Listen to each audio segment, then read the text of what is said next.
Welcome to Ep.1 of the Inner Guidebook. That's the name of the podcast, and that's really the description of what I really want to do with that podcast. There's so much more to athletes, there's so much more to professional boxers, professional athletes than just what we go through in the sport itself. We deal with a lot outside of the sport. We have to adapt to a lot on the outside so we get everything right on the inside. And this is the purpose of this podcast. The purpose of this podcast is to have a conversation for us, not just for you, not just for me, but it's for the both of us, where it's therapy for me and it might be therapy for you. And if I could share 100% of my experiences, 100% of my journey, if that could just help 5% of your story, of your goals, of your mindset, then that would be more than enough from what I'm trying to do with this podcast. So here goes nothing. This is Ep.1. And in terms of displaying more than what really athletes go to, displaying that part where people don't know there are more to athletes than just their sport, we have to deal with a lot. And the first thing and the biggest thing that we become experts in and we deal with are emotions. We know how to deal with our emotions very well. We know how to control them, adapt to them, and expect them, deal with them. But the biggest thing from emotions that we learn is to accept them. As athletes and as a person, what gets you far is accepting your emotions. We tend to push our emotions away and run away from them, not knowing that the more you run away from your emotions, the more they'll run after you. The more you avoid them, the more they'll chase you. But if you stop, you meet them, you win. And that's just how I think about it. You understand them better, you deal them better once you accept your emotions. And part of we're so trained and we're so trained and we're told all the time that we need to contain and control our emotions in order to be successful, or in order to get far in life. We have to contain and control our emotions. But what people don't understand is part of containing and controlling your emotions is to sometimes let them out. It's okay to talk. It's okay to express. It's okay to deal with your emotions. Containing and controlling your emotions doesn't mean to trap them inside, because that does the opposite of containing and controlling. It just lets them explode, and maybe they'll explode on someone or something that we didn't want it to explode on first. We also understand, and we need to really know as people, and you as a person, you really just need to know that moments come with emotion. Events come with emotions. If something happens, everything that happens in your life comes with its own emotion. And so the bigger the moment, the bigger the emotions will be. And moments and time move on, not caring if the emotions will move on with it. So what I'm trying to say is moments and time will move on, not caring if you personally move on with it. You need to treat time and moments as they are treating you. So they will move on and leave your emotions behind. You need to start taking your emotions with you and moving on, not caring about the time and the moments. The moment is only lived for as long as the moment is lived for, and when it's gone, you need to be gone with it. So with time, we can't rush time. You can't rush your emotions, you can't rush moments, and you can't rush times. Trust your timing. Really, just trust your timing. The more you trust the timing, the more you trust your timing, the more you'll trust your emotions and how you're dealing with your emotions at the time you're going through them. Once you try to deal with emotions from a time that has gone and left you, or from a time that is yet to come, once you start trying to deal with emotions from a time that you don't own, you lose control of the emotions. The only emotions you control and you could deal with are the emotions of the moment you own, which is now. You only own the moment that is now. Now it all circles back to expecting your emotions. When you understand that the bigger the moment is, the bigger the emotions will be, you need to start expecting some specific emotions to hit you at a specific time. And that means if you are going through a big job interview, or for an athlete, you're about to fight your big fight, play your big game, you know, expect some emotions to creep in. And one of the biggest emotions that will always creep in, no matter what you try to do about it, is doubt. Doubt will always creep in. The thing about doubt is it will always be there, but it will only creep in when you least want it to creep in. That's doubt. But we need to always remind ourselves that the biggest thing that will eliminate doubt is preparation. Preparation eliminates doubt. And the size of the occasion creates doubt. Not the size of the occasion physically, but the importance and the size you are giving to the occasion. That will create the level of doubt that you are going to face going into that goal, going into that game, going into that interview, whatever you are trying to chase. The size you are giving to the occasion will mean how big that doubt will be. But doubt never comes from the present. Doubt never comes from the present.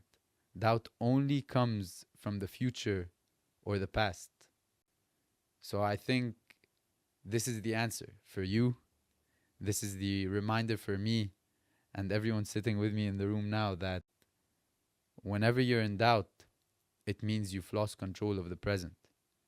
You've started being too excited for the future, too keen on the future, or you're starting to judge yourself too much on your past. But once you focus and zone in on the present, you eliminate doubt because you own it. You own your present. And when you own your present, you can control everything. And that means doubt will not be there. There is one thing, though, that people sometimes mistake for doubt. And I'd say that's fear. Fear is something that we don't learn to get rid of. We don't learn to live without, but fear is something that we need to start learning how to live with, how to manage and understand so that we can live as fear exists to us. With fear, we will live, but we won't get rid of fear. You can't get rid of fear. You can't completely eliminate fear like you can do with doubt, but you can control how you move forward with fear. And there is one thing that will really get you looking forward to having fear exist. It will get you looking forward to living with fear.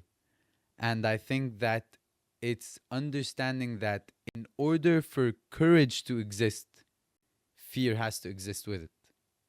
So it's only when fear exists that courage will then start to exist. Without fear, there is no courage.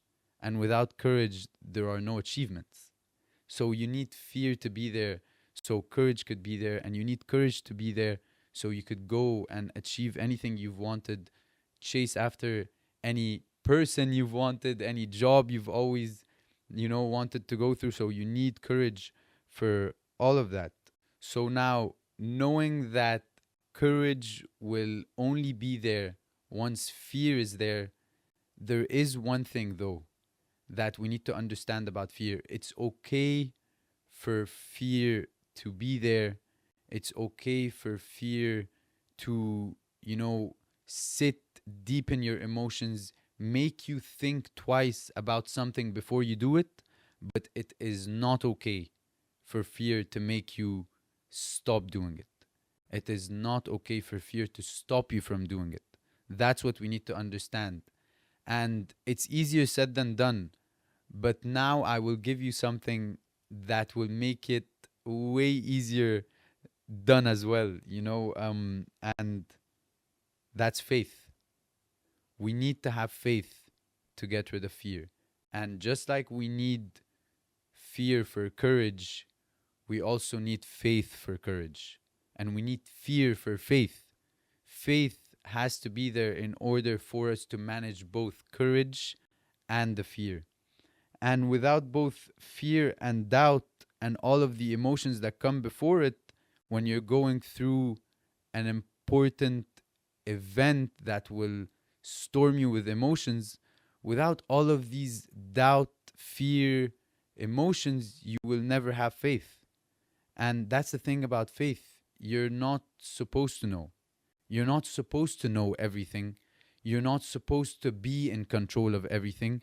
You're not supposed to be managing everything. You're supposed to have a lot of question marks. And that's how faith is created. That's what keeps us connected to faith. We need the emotions of the unknown to develop faith. We need those emotions of the unknown to develop faith. And I think that's the beautiful thing of accepting your present and owning the time now, is that you will understand that you are trying to control your present by finding answers in the future and finding solutions in the past, where it's okay to have question marks in the present. And the biggest thing that will relieve you of those question marks will be faith. Faith in yourself, faith in a superpower, faith in God, whatever you believe in. You need to always be connected and tied to that. And circling to that part where you're not supposed to know, these emotions of the unknown, not only do they develop faith, but they also develop two huge things that we need, and that's motivation and discipline. We need motivation and we need discipline for any goal we are trying to chase, any person we are trying to talk to, any interview we are about to walk to. We need motivation and discipline. But the thing about motivation is, motivation won't always be there. We need to understand that. We need to accept that. Motivation is only there when there is inspiration. And inspiration fuels adrenaline. So think about it as motivation is only there when there's adrenaline, and adrenaline is only there when you're heavily and highly inspired. Now, I think, count on my hands the days in a month where I have that extra dose of adrenaline that gives me motivation. And that's what I need to understand, that if there is no adrenaline, there is no motivation. And that's what I've come to learn in sports and controlling my emotions, is that the days where I don't want to go to training, the days where I don't want to go after my goals, I'm looking for motivation to get me up, when motivation is not going to be the thing that gets me up. And I think you know what you're about to hear from me next, and that's discipline. Discipline is created from the absence of motivation. You haven't heard this one before, but it's the truth. And athletes know it. Maybe they haven't said it to themselves, but we know it. So discipline is only there and it's only created in the absence of motivation. But we get asked to always find discipline. We're always asked to find discipline, have discipline, wake up, do this, do that. We're always asked to find discipline when discipline is bred. Discipline is raised and bred with time. Discipline is raised and bred with consistency. And consistency is created from the small milestones and the small achievements you will have to enjoy and accept yourself and start be addicted to those small improvements, not the bigger improvements, because the bigger improvements won't give you that daily discipline that you need. But discipline is created from the consistency of results, and the consistency of results come from the small, minor results that we are gonna go through over time. And those small, minor results that we will go through over time, when I say over time, I mean over the journey.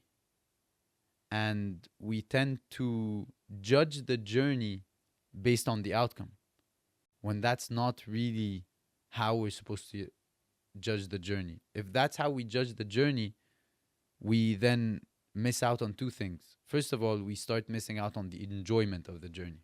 We don't enjoy the journey because we're trying to judge it based on something we don't know, based on an outcome we can't control yet, we don't know yet. So it's hard to enjoy something you don't know, you don't understand, you can't control. How are you supposed to completely enjoy that? And then we also lose the second thing is we lose the present.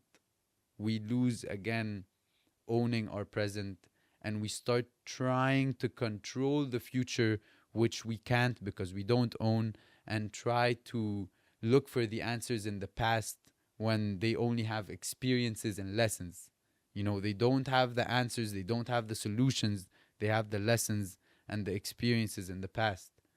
So we lose control of the present when we start trying to control and judge our journey based on the outcome. Don't let the outcome affect the journey. And I have that written here. So instead of worrying it won't happen, how about you have faith that it will happen?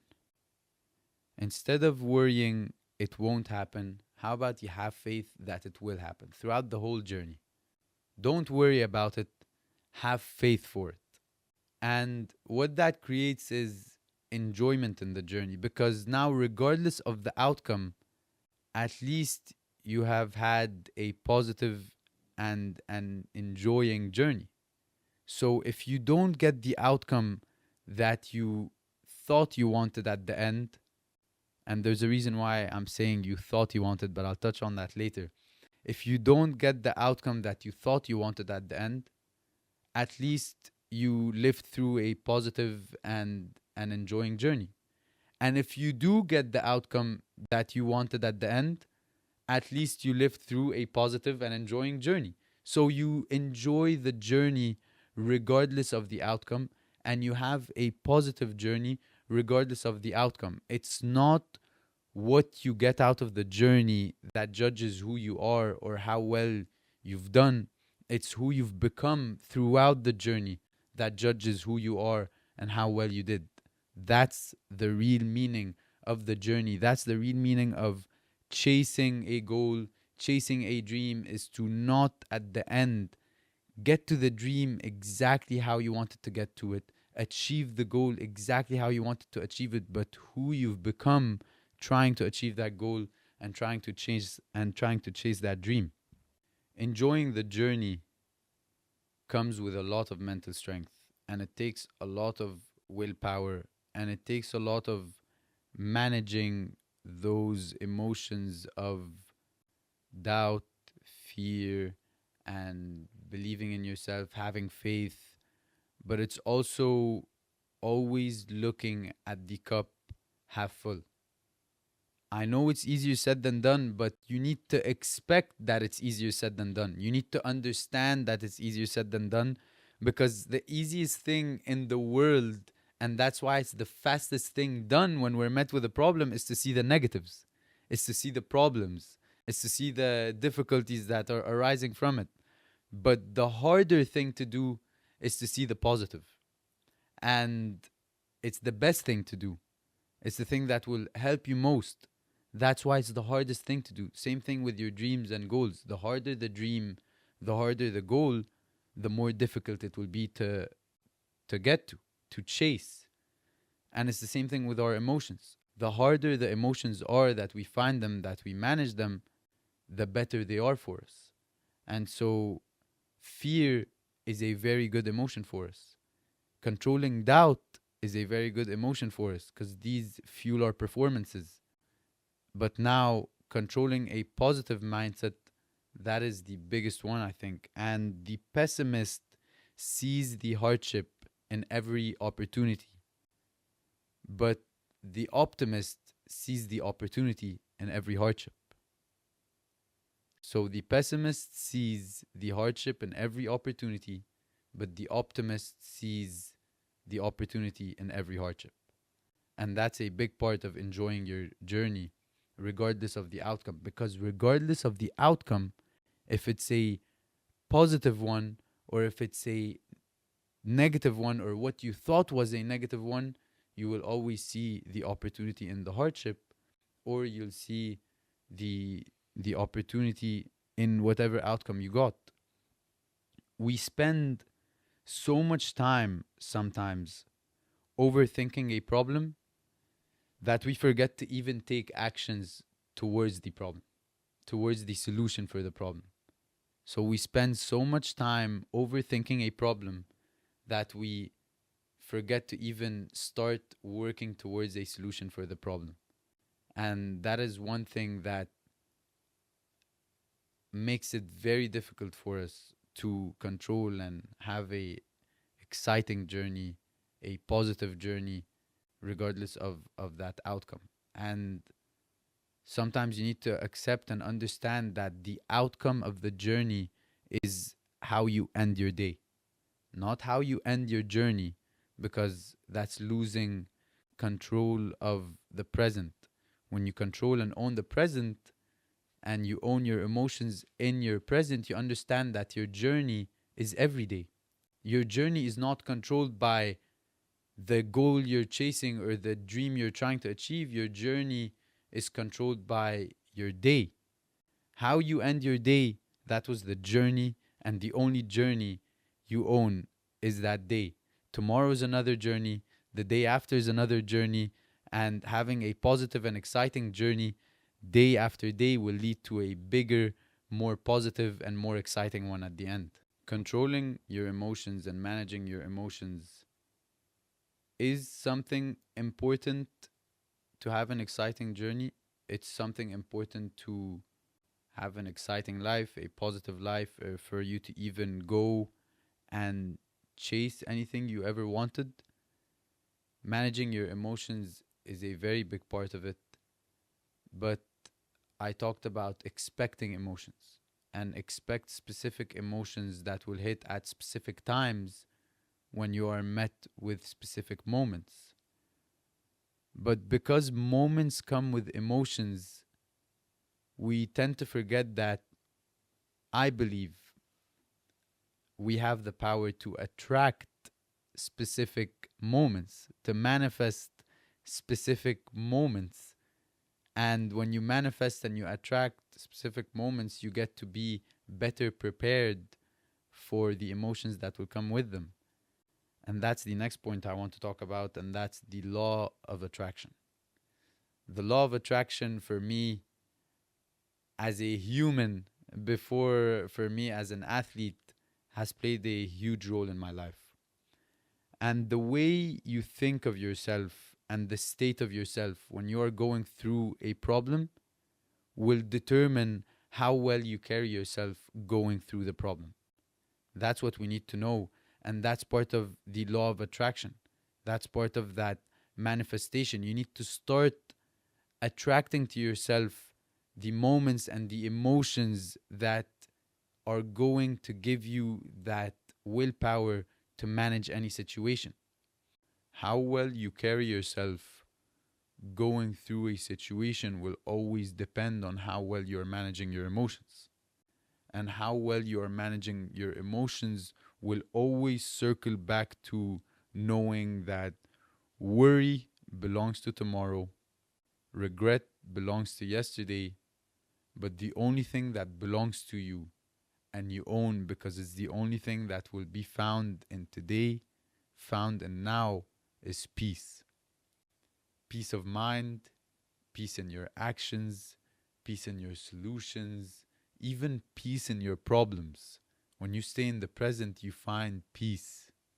And so That is the biggest part of the law of attraction.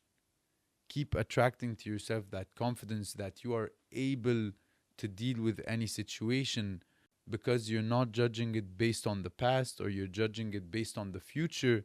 You're judging it based on the present. And when you're dealing with any emotion or any situation, judging it based on the present, it's peace. It's peace because you don't worry about tomorrow and you don't regret anything you did about it yesterday. You just worry about the peace that you own from it and how you're going to solve it now and today. The law of attraction gives us something that we need even more importantly now than the law of attraction itself.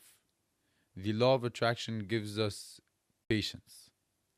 And you might be confused as to how I'm saying that.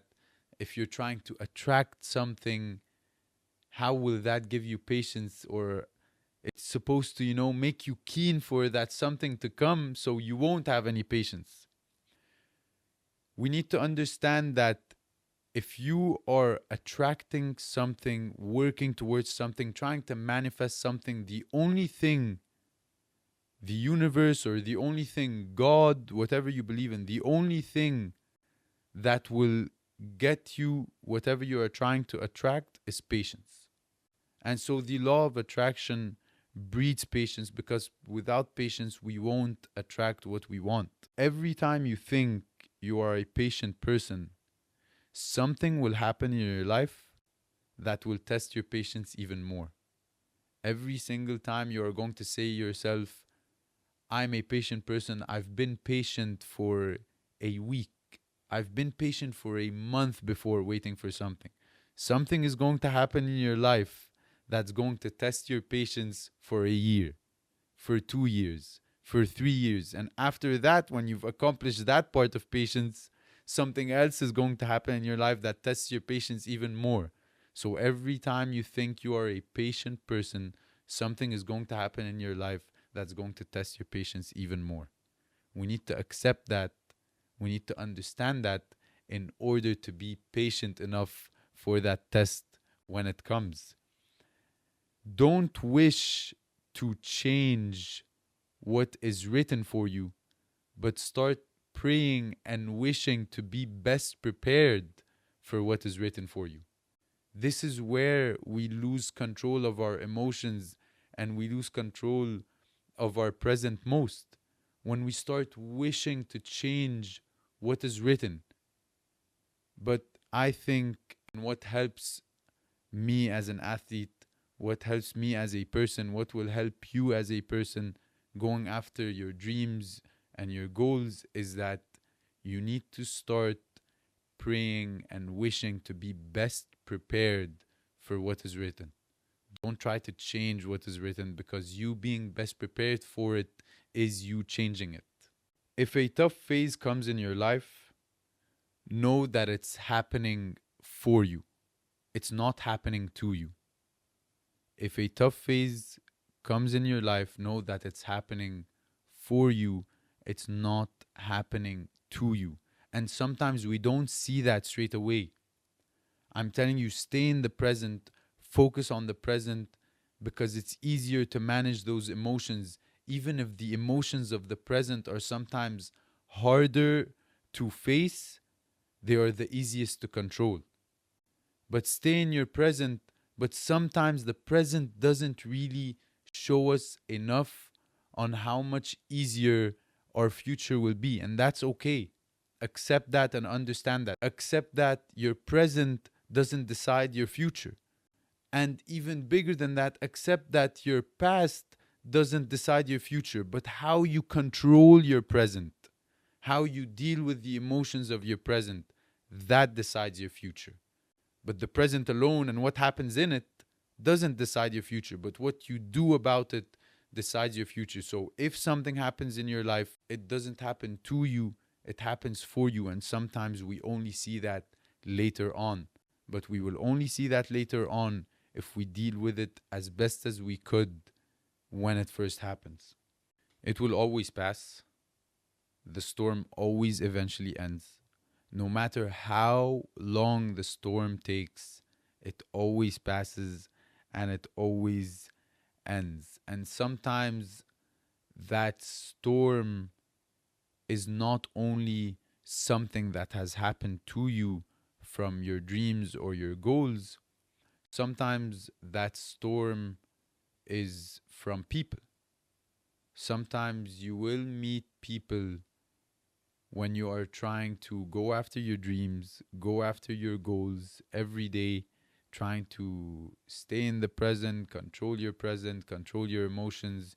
You will meet people who are going to try to stand in your way, to stop it from happening. And you know what you tell yourself? It doesn't matter what you tell those people because those people won't stop. Regardless of what you tell them, they won't stop doing it. It's actually the opposite. If you try to go and complain to them about what they're trying to do against you chasing your dreams and your goals, they will start doing it more. So what you tell yourself is if it's written for you, it will happen. What is written for you will happen. And that is what eliminates worry. So why lose sleep?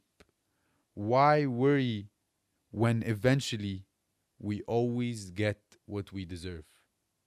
Eventually, we always get what we deserve. If it's written for you, you will get it. What's written for you will happen to you.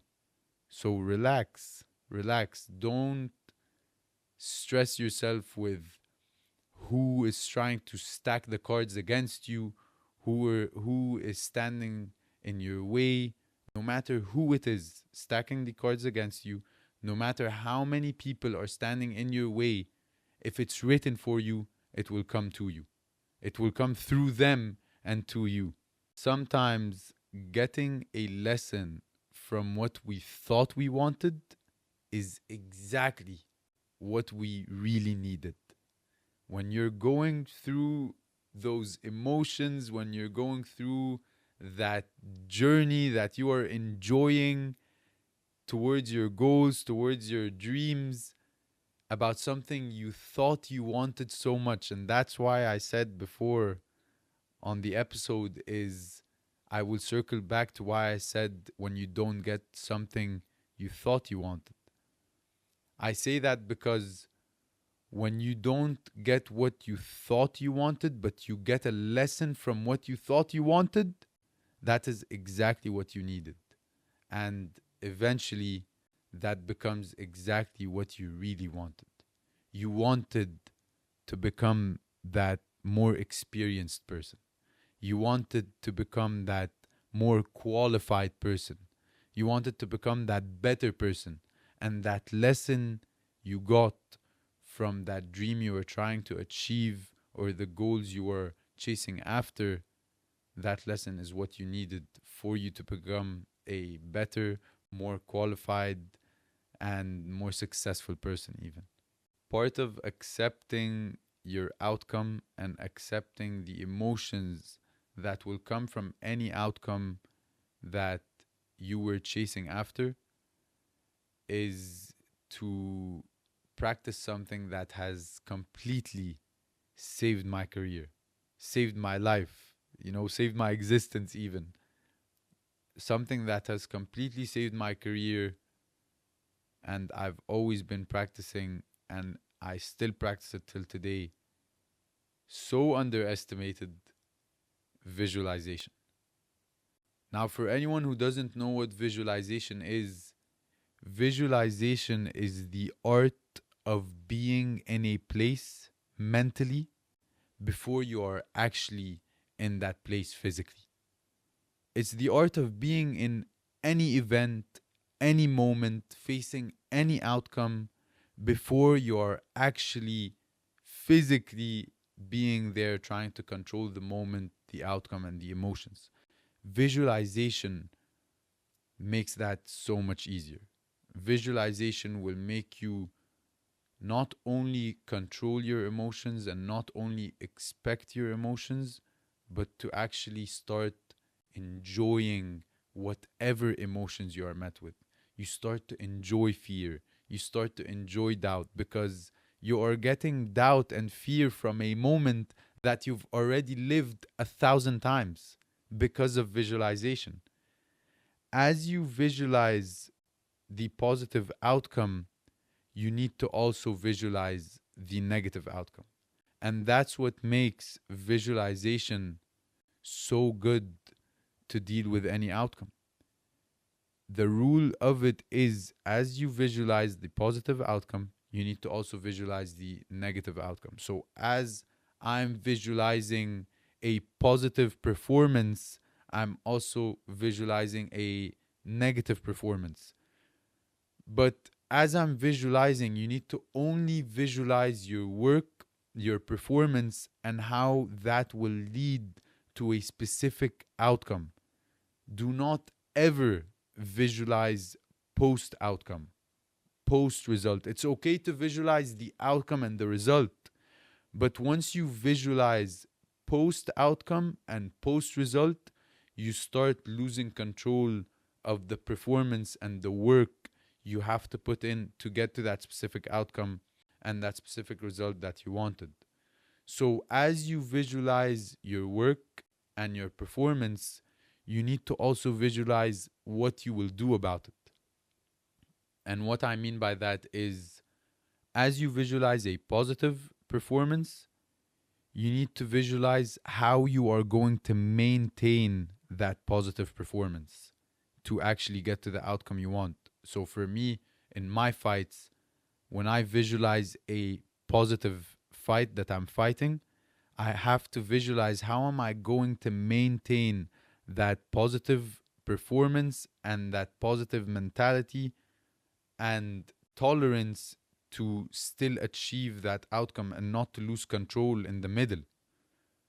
And then when I visualize a negative performance or a negative output or work in a specific fight, I have to then visualize how am I going to remain calm and how am I going to remain patient regardless of my negative performance. Because my negative performance for a specific amount of rounds, round one, round two, round three, in my fight, a negative performance doesn't really mean a negative result at the end. If I could control my emotions as I'm negatively performing, I could switch that into a positive performance and go achieve the outcome I wanted.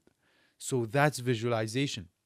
Visualization is you start visualizing the emotions that will come with both your positive outcome and your negative outcome. You're both positive performances, negative performances leading to both outcomes, and how you are going to use the negative performances to get a positive outcome, and how you are going to maintain a positive performance to get a positive outcome. You're so used to the emotions that come with both performances that you are able to completely manage and deal with them when they hit you. When I'm dealt with fear, doubt of performing horribly in a match in front of thousands of people in my own country, for example, and that exactly happened to me, if I start getting used to and visualize those emotions, feel those emotions, feel the fear, feel the doubt, once they hit, I will be able to control them and manage them and turn it into a positive performance to get a positive outcome. My coach always says that the better you are doing, the harder it becomes to focus. The better you are doing, the harder it becomes to focus, the harder it becomes to maintain it, and the more focused you need to be. That's what he always says in every training session. When we start doing so well in a match, in a fight, in a training session, when we start doing well and we start achieving what he wants us to achieve, he says this is the hardest time to stay focused. And that's why you always have to practice visualization, because if you start winning your fights, not just boxing, when you start winning your fights in life, when you start achieving what you want to achieve in your work, in your relationships, in with your family, whatever it is, once you start achieving them, it becomes harder to maintain them, and it becomes easier to lose focus, and once you lose focus, you lose whatever you achieved. And that's what brings the next point. Once you are ready for anything and you've been expecting anything, so many people say, hope for the best, expect the worst. With visualization, you can hope for anything you ever want and expect anything you ever want. And with the law of attraction, you hope for the best and you expect the best. And with enjoying the journey, you always hope for the best and you leave the expectation for the future.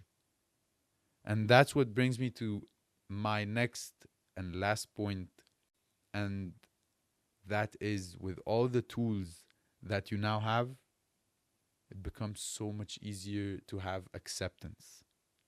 To just have acceptance in what might come, what might not, what you can control, what you can't control.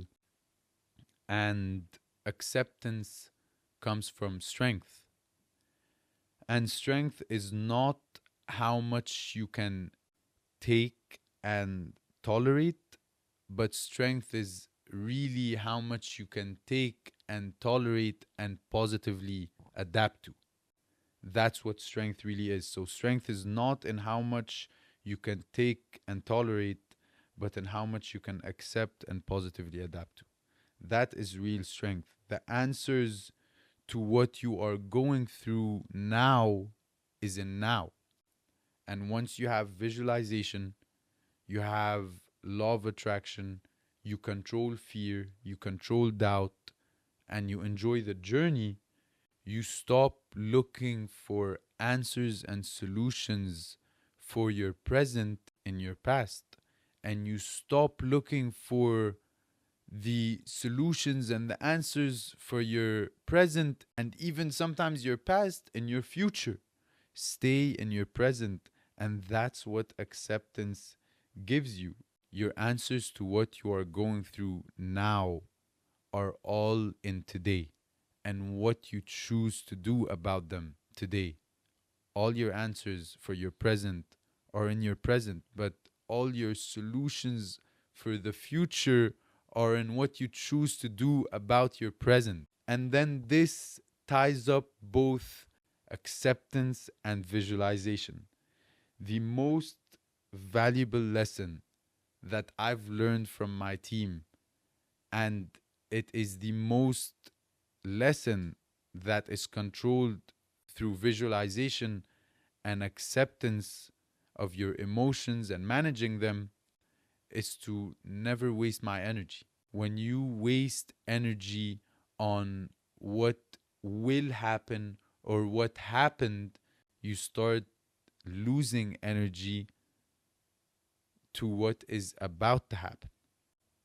You lose the energy in controlling what is about to happen to you now in your present. So, my manager, who is also an idol to me, he taught me, don't waste your energy. Stop wasting your energy. If I'm ever asking a question about the future, worrying about the future, he says, he doesn't even give me the answers. He doesn't give me any solutions. He says, don't waste your energy on that. Don't waste your energy on that. If I'm judging my future or my present based on my past, he says, don't waste your energy on that. And when I ask why, he says, because you won't have enough energy to focus on how you are going to solve your problem now, in the present, a problem that has just happened to you, or a difficulty you are facing now. And I'm going to leave you with this: stay in your present, focus on the present. If you are going to worry, worry about the present. Wasting your energy on the future or the past will leave you with absolutely no energy for the present. And that was episode 1 of your inner guidebook, my inner guidebook, the inner guidebook. That was episode 1. I really did enjoy that talk. I love that talk. I think it's a talk that um I've went through a lot, and in all my years of just sports and everything, I've had to overcome to be where God has put me now. I've just had to deal with a lot of emotions, and this is where I feel we are experts in. This is where I feel we are experts at before we even know we are experts at it. Dealing with our emotions, we just need to be guided through it.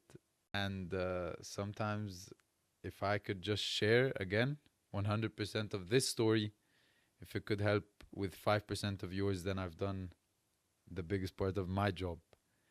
This was episode 1. I'll see you at the next one. Wait for the next one. It's going to be a very exciting one. See you at the next one.